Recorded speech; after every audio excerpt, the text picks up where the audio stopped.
Assalamualaikum warahmatullahi wabarakatuh. Kula atas nami Muhammad Hisam Al-Fatirinallah dari Temboharjo.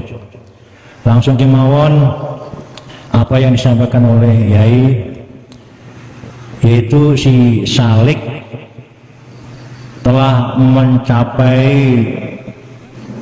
tingkat keilmuannya, ketauhidannya sudah pada la ilaha illa ana.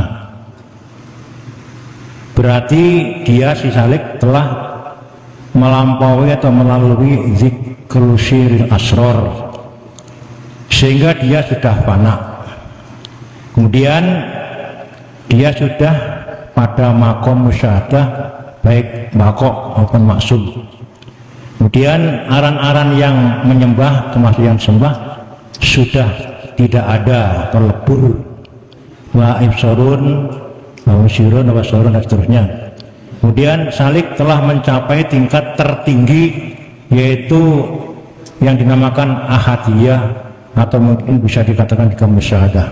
Pertanyaannya, si Salik tersebut bolehkah sholat menurut pandangan hakikat atau yang dijelaskan oleh ruh, tidak memakai rukun sholat yang ada 17 itu mungkin sebagai baik itu fi'liyah maupun qauliyah, diganti dengan zikir syirul asror atau diam, karena ada makalah as-sholatu li zikri, atau mungkin lebih parah lagi diganti dengan sholat wusto atau sholat daim.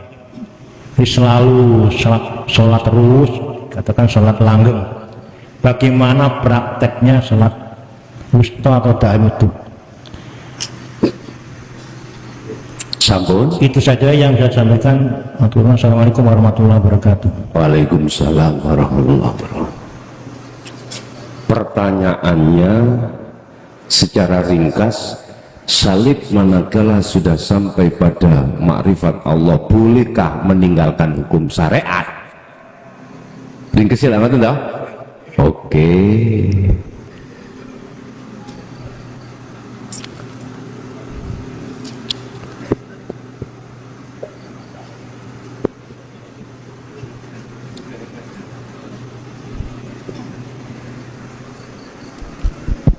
Bapak Ibu, ketika si Salik suluk perjalanan menuju wusul Allah, tapi belum dikatakan wusul, itulah yang disebut proses pembersihan kotoran hati. Si Salik bisanya wusul itu yang tadi dikatakan proses pembersihan kotoran hati itu, zikirnya disebut apa? Adzikru bisiril asror. Itu tertuang di dalam surah Al-Baqarah ayat 256. Wa man kana wa may yakfur bit-taghuti wa yu'min billah faqad istamsaka bil urwatil wuthqa lam fisama laha. Barang siapa meninggalkan selain Allah, yakfur bit-taghut, barang siapa iku roh pak, bukan jasad. Ini perlu digaris bawah. Wa may yakfur itu adalah ruh. Barang siapa ruh itu meninggalkan yakfur bit-taghut, tauhid itu selain Allah, itulah kesenangan dunia yang sudah kadung masuk di dalam hati. Barang siapa yang meninggalkan itu, berarti yakfur itu bisa diartikan mensucikan, karena sudah ada najis. Kalimat sucikanlah itu sebabnya ditengarai ada najis. Kalau nggak ada najis, nggak ada kata perintah untuk mensucikan. Oleh karena jiwa atau ruh kita itu sejak akil balik sampai detik iki tercampur dengan kesenangan dunia, maka kesenangan dunia yang ada dalam diri ini disebut at-tauhid. Nek makna at-tauhid secara murad itu kan berhala, Pak. Berhala. Berarti aku bendino nyembah berhala nih.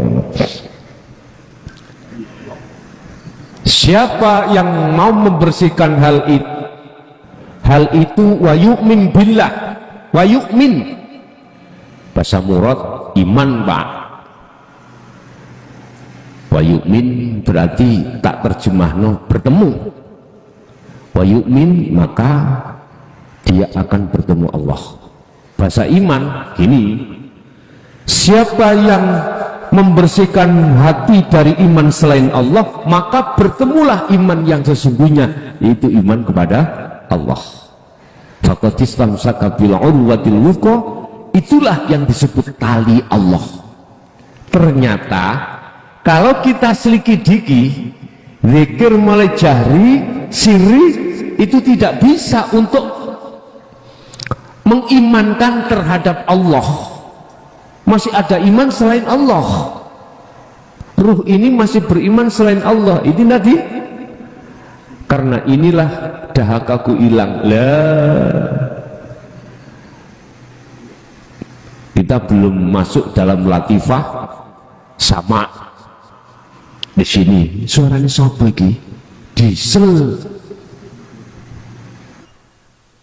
Mosok iki suaranya Allah, gak mungkin tadi ya.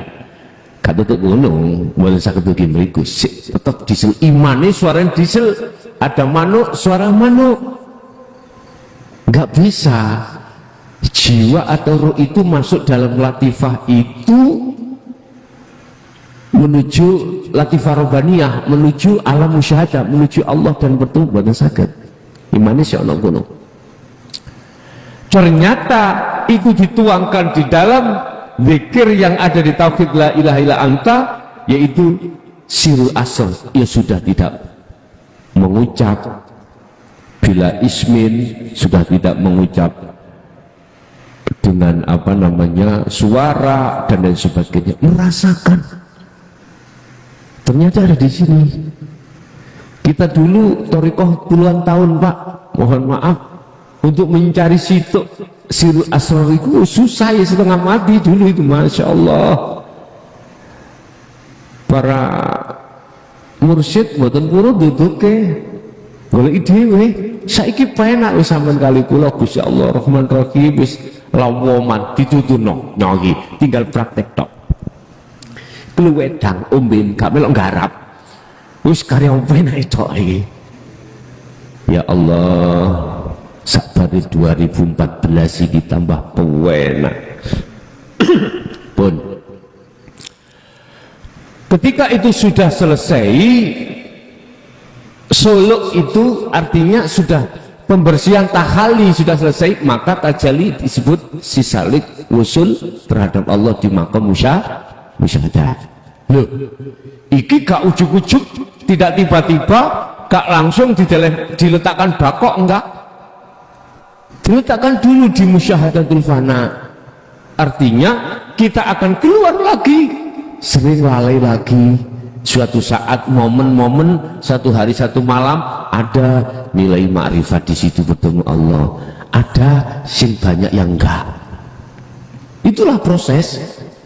Setelah proses ini selesai, oleh karena dzikir ini dzikron katsiron terus menerus, maka tidak heran pindah pintu yang kedua adalah musyahadatul kamil, kebalikannya. Tapi si anak keblijuke kolo-kolo lah, kedua-duanya ini makamnya makam mahfud. Barulah terus menerus itu Allah katakan di dalam musyahadatul baqa, itulah makom maksum, sudah tidak ada sedikit sedetik pun lalai hatimu terhadap Allah. Itu yang kusebut sebagai tajalli mutlak. Lah, tatkala di sini apakah ini pertanyaan ini boleh meninggalkan hukum syariat? Tak jawab, Pak. Tinggal Allah itu meletakkan jenengan kali kula di makom musyahadah itu ada di khos apa khawasul khawas. Wis kari ngono. Apa khos itu? Khos itu baik hati maupun akal tentang urusan selain Allah itu dilaleki. Gak apa-apa nih ini. Gak apa-apa. Itu bojomu. Dukung dia lali aku.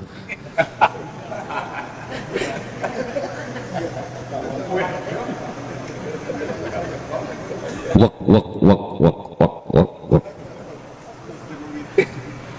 Wis, hati dan akal itu dilalaikan Allah terkait perkara selain Allah. Gemuruh terus tajalli mutlak nang Allah. Akali sudah tidak berfungsi. 1, 2, khawasul khawas.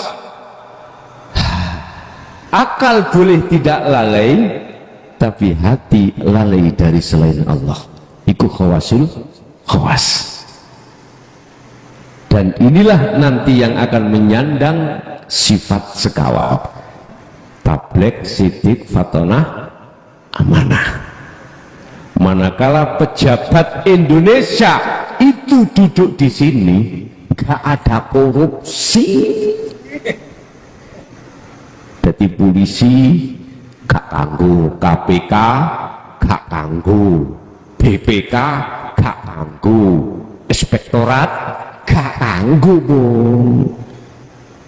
Karena pejabat-pejabat strukturalnya itu hatinya duduk di sini.